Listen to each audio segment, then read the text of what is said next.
থিয় হওক, সাহসী হওক, শক্তিশালী হওক, সকলো দায়িত্ব নিজে লওক আৰু মানি লওক যে আপুনি আপোনাৰ ভাগ্যৰ সৃষ্টিকৰ্তা। আপুনি নিজকে বিশ্বাস নকৰিলে আপুনি ভগৱানক বিশ্বাস কৰিব নোৱাৰে।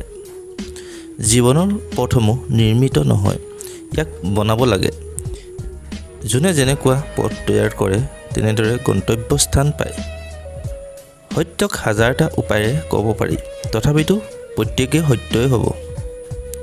জীৱনত বহুতো সম্পৰ্ক থকাটো প্ৰয়োজন নহয়, কিন্তু যিকোনো সম্পৰ্ক থাকিলেও সেইবোৰত জীৱন থকাটো প্ৰয়োজনীয়।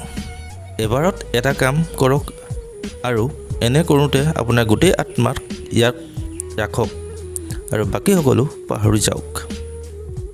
আশা সদায় বজাই ৰাখিব লাগিব, কিয়নো কেৱল আশাৰ ভিত্তিতহে আমি সকলো ঘূৰাই আনিব পাৰোঁ। নিজকে দুৰ্বল বুলি বিশ্বাস কৰাটো আটাইতকৈ ডাঙৰ পাপ। হাজাৰবাৰ ঠেকা খোৱাৰ পিছতহে এটা ভাল চৰিত্ৰ গঠন হয়।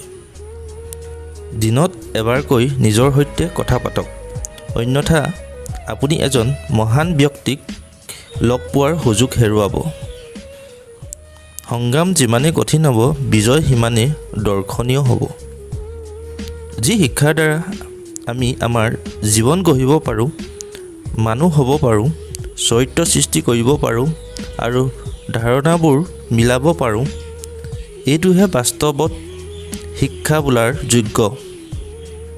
যেতিয়ালৈকে আপুনি জীয়াই থাকে শিকক। অভিজ্ঞতা হৈছে পৃথিৱীৰ সৰ্বশ্ৰেষ্ঠ শিক্ষক।